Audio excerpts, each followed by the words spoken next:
Hi everyone, it's me, and today let's learn about the secrets you don't know yet. Let's start. Hello Internet, welcome to Film Theory, where I am 100% totally MatPat and not some deep-faked talking picture of him. Ain't that right, Obama? Yes, that's right, my good friend MatPat.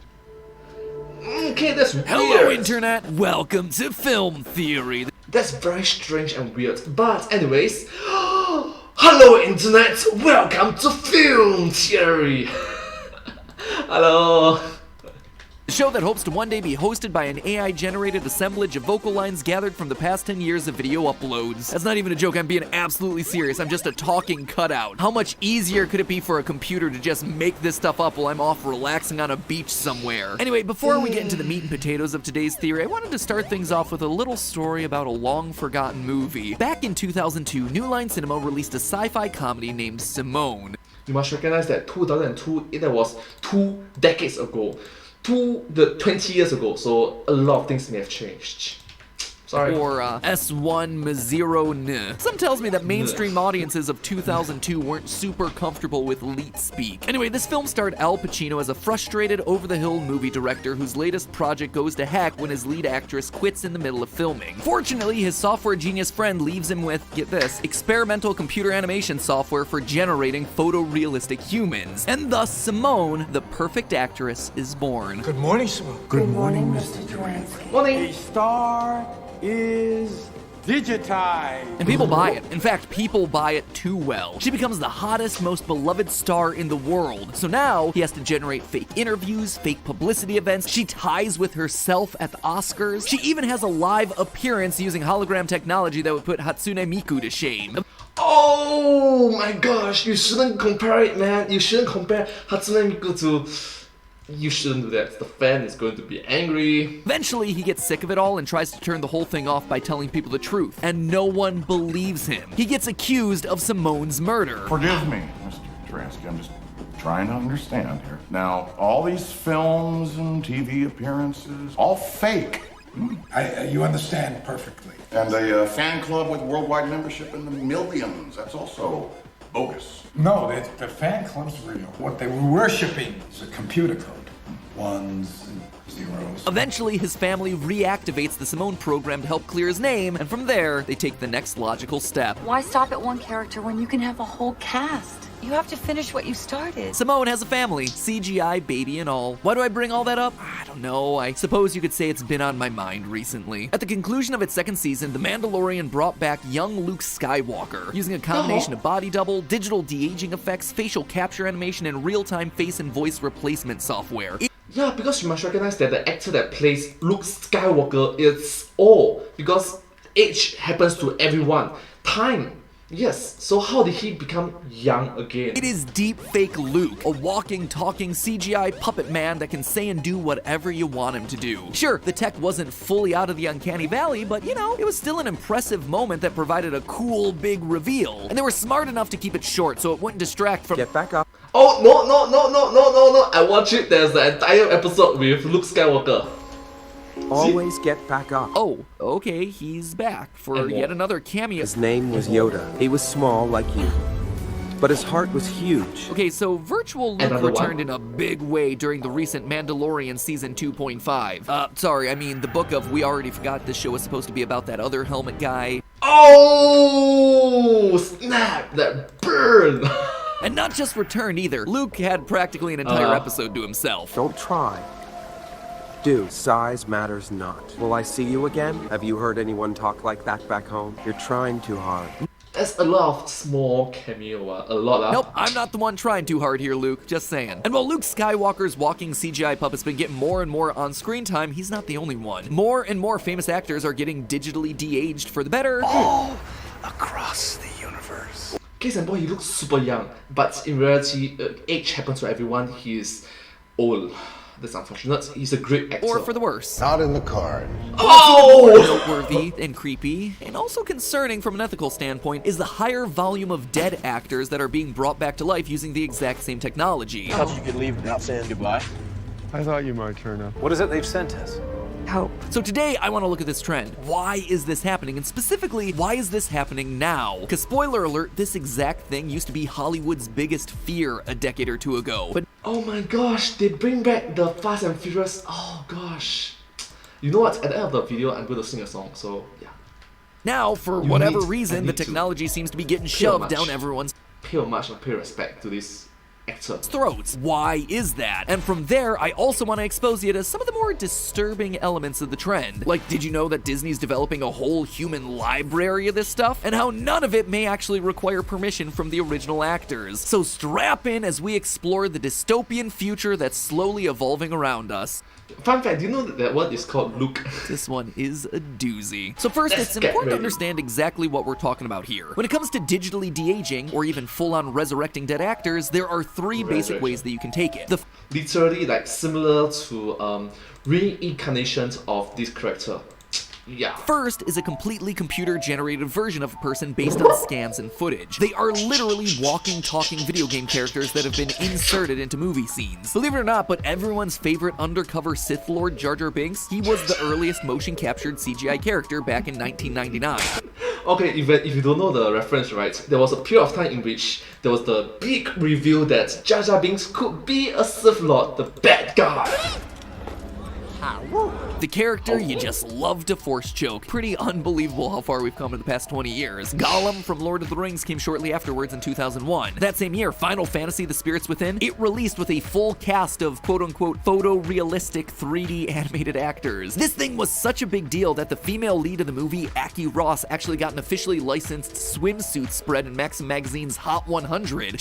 Alright, case in point, let's be wholesome and family friendly. Thank you so much. Let's be understanding, respectful, and kids are It watching. came in at the respectable number 87. Was that the bikini of 87? And thus the concept of synthespians was born. Synthetic thespians. Fast forward to today and the technology has gotten so advanced that it's what's been used to resurrect Peter Cushing to reprise his role as Grand Moff Tarkin in Rogue One. The In Star Wars. second route is using this tech almost like you would makeup or a prosthetic back in the day, where it's used to airbrush out things like wrinkles. This de-aging tech has been used to let actors like Robert De Niro and Joe Pesci play the same characters across decades of time in The Irishman. Case in point, you must recognize that he is old. He's just old. People who watched him when he was young, yeah.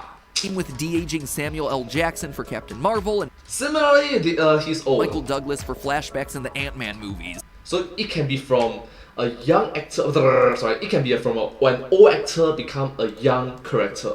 But can it work in reverse? A young character become an old. It can also be used in reverse, aging up Chris Evans to be old Captain America in Endgame. See the difference of him just in the makeup versus him with the CGI boost? Wait a minute first, wait a minute! The wrinkles, the chin, he looks younger and healthier, and he looks old and fragile. Pretty cool. Lastly, you have Deepfake, which is the most complicated of the bunch. Here, you feed a bunch of old photos and footage into a computer to build out a library of expressions in different lighting scenarios, hairstyles, whatever. Then, you have a real actor perform through the scene, but all the while, a complex neural network figures out how to replace their face with a series of photos pulled from that image library based on stuff like eyeline, lighting, and expression. And from there, the team can fine-tune all the details. Is the likeness on target? So we would experiment with different things. We would change the hair, we would put the hair over the ears, we would have it fall further behind his neck, we would change his neck size, we would bring his collar up, we would bring his shoulders down. But what's most incredible about all this isn't the evolution of the technology, it's actually the changing attitude of Hollywood towards using the technology.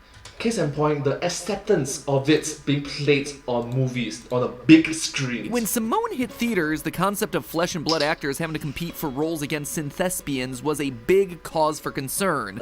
It's very great. Especially for the Screen Actors Guild. It was quite literally one of these situations. And now these people from the future are showing up and offering to do the same work for next to nothing. They took our jobs! For as silly as all this might sound, an army of digital actors replacing real actors, it's important to remember the context here. In 2000 and 2001, actors in Hollywood were in this huge fight. The Screen Actors Guild was in the midst of a major contract renegotiation with the rest of the industry, one that was on the verge of an industry-crippling labor strike.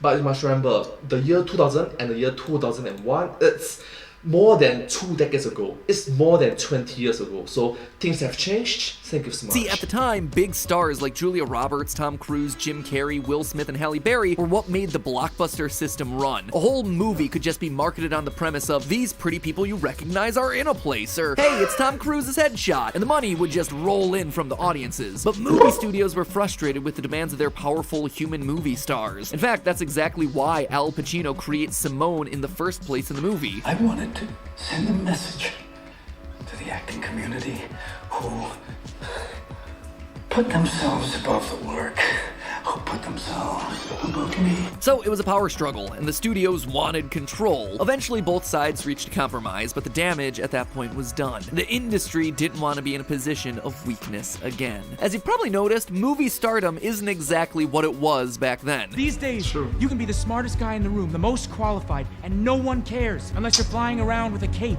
or shooting lasers from your hands. Oh, sure. In front of a camera, in front of the audience, in front of viewers. People can still have favorite actors, and certain famous faces can still make a difference at the box office, but The Rock! Dwayne The Rock Johnson! And you must recognize, you're welcome, and thank you!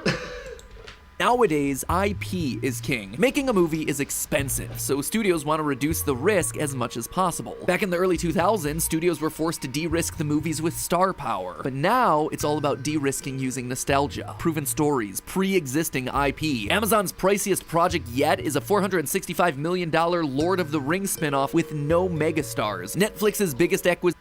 465 million is nearly $500 million. $500 million. Is the back catalog of Roald Dahl, the children's author. In the absolute star-packed cast of human actors in Infinity War, the breakout role was the purple CGI Raisin Man Thanos. That is destiny fulfilled. Are Robert Pattinson, Ben Affleck, Christian Bale, Michael Keaton, George Clooney, and Val Kilmer all movie stars? Yeah. Yeah, and they're all Batman. What if all of them got together and do the Spider-Man thing in which they point at each other, right? Or maybe they can like say, I am Batman. Which technically speaking they're true. They are Batman. Their respective eras of prominence, sure. But are any of them bigger stars than Batman? Daddy doesn't want to drive the Batmobile. And you see, the great thing about that for the studios is that they now own the IP. They own Thanos. They own Batman. They're no longer beholden to the actors who are in these characters' roles. They are now the ones in control. Intellectual property, IP. And while they're in this power position, why not own the actors too? Disney is confirmed to basically be assembling a human library. As the Last Jedi VFX supervisor Ben Morris said in an interview, quote, "We will always digitally scan all the lead actors in the film. We don't know if we're gonna need them. We don't intentionally scan them as an archive process. It's for reference later. But since The Last Jedi, we know that this process has expanded." A really big detail that I don't think a lot of people caught in the first episode of Assembled, the Disney Plus series that does behind-the-scenes docs for various Marvel projects, was this. I got to do this thing where it's a body scan. I took pictures, it's amazing. Even she, a relatively minor character in one of the MCU TV projects, did a full-body digital scan to be a 3D model in Marvel's character library. Yes, just a small side character next to a witch. They are keeping digital avatars of everybody, just in case they might need to have them show up again. Because at this point, the actor is completely unnecessary. When you're using this deepfake technology, the face doesn't have to be the same. The body doesn't have to be the same. Heck, even the voice doesn't have to be coming from the original actor. Basically, when you look at Virtual Luke, the reason he sounds so stilted right now, it's just a smart text-to-speech bot that's learned how to speak like a young Mark Hamill. Something people didn't realize is that his voice isn't real. The young Luke Skywalker voice is completely synthesized. It's a neural network, basically, you feed information into and it learns. Sure, Mark Hamill posed for some of the shots to make him feel good about his participation, but that's exactly what it was. It was all there to make him feel good. There was also a body double doing the exact same thing, and you get a sense from these interviews that Mark Hamill recognizes that he's just an accessory in this process. I was contacted inviting me to come over and take a look at Mandalorian. They said they'd love my opinion. That should have been a giveaway right away. In short, we are give opinions. Whether they take the opinions or not is a different question, right? rapidly progressing to the future predicted by Simone, to the point that the Screen Actors Guild feared back in 2000. We are progressing beyond needing actors. I think this line puts it best. We knew we wanted Mark Hamill front and center, because you can't bring back Luke Skywalker without Mark Hamill. I suppose technologically speaking, you could, but we didn't want to. The actor is completely arbitrary in the process. It's the plot of Simone come to reality. But we must recognize that this sort of technology will only improve, it will only grow, develop more, it will get better. Obviously, the reason Disney keeps a rolling out virtual Luke is to train the audience into liking it, to desensitize us into just accepting it as a viable alternative to the real actors. It's exposure therapy. It's giving us small doses of something until we no longer notice how weird it is. Yes, the exposure therapy, the exposure therapy, the mere exposure effect. It's the cognitive dissonance. You know that Disney is currently running the math on how much it would cost them in terms of logistics and public perception to produce an entire film starring a virtually reconstructed younger version of the original Star Wars cast. And that's only concerning them. What do you think the odds are that we're gonna see and hear from some form of Liam Neeson's Qui-Gon Jinn in the upcoming Kenobi? And beyond Star Wars, with Ghostbusters experimenting with the technology in Afterlife, can't be that far off that we'll see the whole cast alive and young again for the Ghostbusters 3 that we never got. Bit by bit, actors are just being devolved into their characters. The technology is allowing the character to stay frozen in time, and by collecting scanned libraries of humans, these characters perpetually sit on the shelf ready to get pulled out for their next spin-off story. It's just more IP that the studios are adding to their vaults. And the craziest part of all is that the actors one day might not even need to give their consent to any of this stuff. This probably merits an episode unto itself, but very quickly, the right to publicity is the right for someone to control how their name and likeness is used for commercial purposes.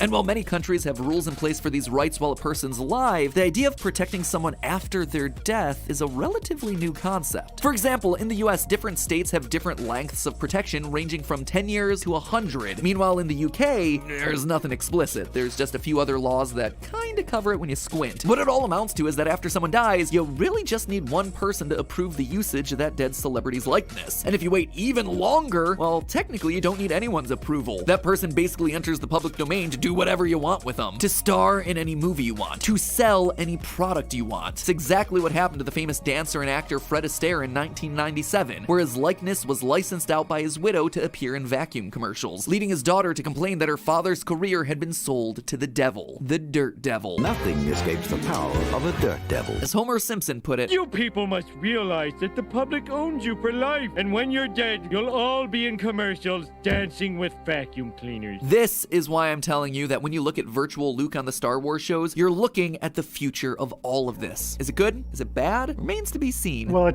tool is neither good nor bad. We try to apply ethics to what we do, where we are only using these tools for good. Yes, but case in point, whose ethics?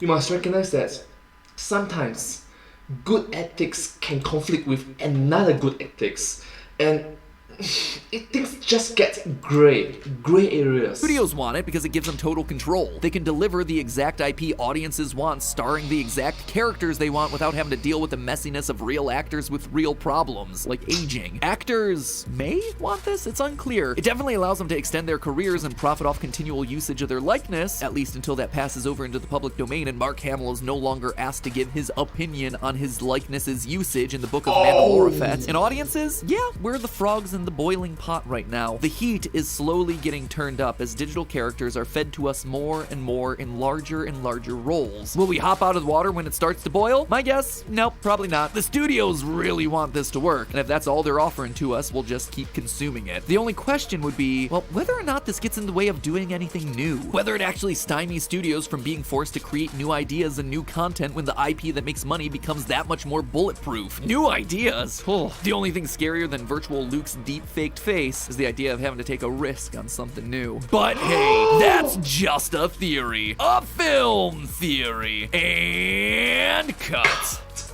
Anyways, thank you all so much for watching this video together with me. I hope you find this video very interesting, and yeah. Oh my gosh, having a MatPat clone replacement after MatPat aged away and passed on. Oh wait, what if they create one of me? Oh my gosh. What the? Oh, that is weird. That is very weird. Well, anyways, thank you all so much for watching this video together with me. I hope you find this video very interesting to watch. Very food for thought, isn't it? Quite interesting. What would you have done? What would you have done? Anyways, thank you all so much for watching this video together with me. I hope you find this video very interesting and just it's just cool to watch, isn't it? If you do like this video, please remember to like, share and subscribe to my channel and comment down below if you have anything to share with us down below. Don't forget to follow my channel, and I sincerely appreciate all of your support and encouragement for work. Thank you all so much, you're so best, and I hope to see you all in my next video. But hey, that's just a theory, a film theory, and cut. Thank you so much. And I hope to see you all in my next video. Bye bye! Thank you so much, and subscribe! Yeah!